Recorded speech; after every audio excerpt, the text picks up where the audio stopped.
game, nag-rely kami masyado sa kanya. So we cannot be like that. We're not like that. We're not yet in a rhythm kasi may mga konting binago rin kami. Powcast Sports.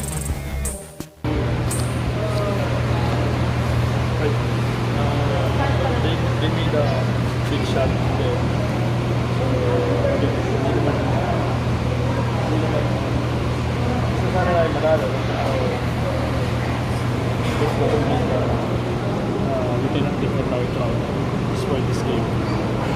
Marami namang positive na nangyari for this game. So yun siguro titignan natin. We're still trying to parang ibalik yung dati naming ginagawa, especially when Justin is with us. Kasi iba pag all Filipino, iba pa rin dito si Justin. So balik na naman kami, so we have to adjust. And yun, we're still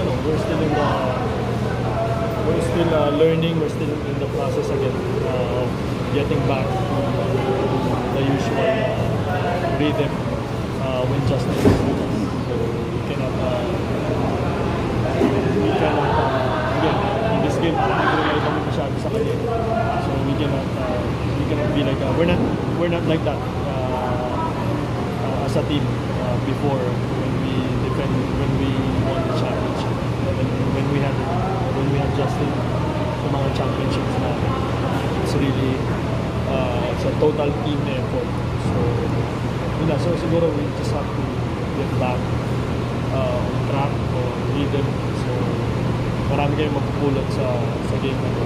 Especially we played big import ngayon. So marami kaming kailangan tingnan. And then we're gonna play a big import again for the next game. So marami kaming kailangan tingnan. LA, thoughts mo lang dun sa dun kay Ray Park sa debut niya, parang siya yung dumali sa inyo overtime. Oh, well, Ray Park is Ray Park. So he's a good player. He's a big time player. So I think he really fits in the system of Blackwater. So plus he has Stevenson na nag-compliment sila sa isa't isa. So he made the big shots down the stretch. Yung performance niya, did it hardly surprise you the last time you see it? You've seen teammates with him dun sa OPOT? Not really. I'm not gonna be surprised. Especially with a team like Blackwater na kailangan yung sa position na talaga. He can play multiple positions. So we were really expecting mag-bloom siya sa team ng Blackwater. So you can fill in dun sa spot. Actually, this conference, malaking bagay na dumating siya and then Stevenson din siya. So sobrang naging complete team sila ngayon. Ilay, mabalik lang sa inyo, relatively parang full health na yung team ninyo despite this opening loss. How do you look at the succeeding games ninyo?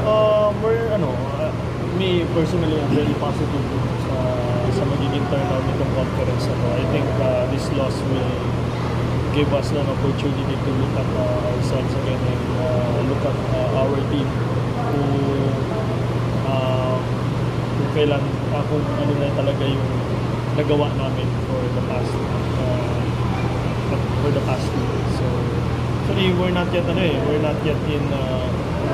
rhythm kasi may mga konting binago rin kami, especially sa offense natin. So hindi pa rin kami totally parang fully engaged dun sa gusto namin na level kung nasaan kami. Unti-unti, gano'n naman kami. It's always sana nga lang strong start, pero every time we make a strong start, wala naman nangyayari sa amin. So might as well unti-unti na lang namin siguro, diba? But mas maganda, of course, na strong start, diba? Yun ang gusto naman namin. But again, it's not how you start the season, it's how you end the conference. So yun lang I think. So this is a good lesson again for us coming to our next games, especially playing big imports. Kamusta yung index? Okay okay naman, hindi naman siya bumuka.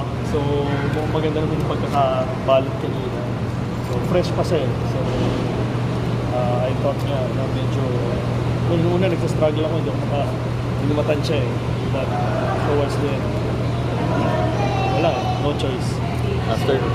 After nung thrust mo kanina, gumaganon ka sa... Oo, kasi naano siya eh, napuwersa. So, pero okay naman, hindi naman siya dumugong. So, that means hindi naman bumuka. Motivation din ba? Kasi baka maputol streak mo. Well, hindi okay sa rin yun, pero kaya ko naman eh. Kung hindi ko naman talaga kaya. Like kung kahapon lang ako nagpatay, baka hindi na talaga ako maglaro ko rin. Eh, nagkaroon naman ako ng isang extra day to heal. Eh, mukha naman maganda yung pagka-heal. So, trinay ko rin. Actually, I tried lang naman talaga. Pero, well, naging effective naman. So, okay naman. So, hopefully, mas better next game. Okay. Change your game and subscribe to Powcast Sports now. Powcast Sports.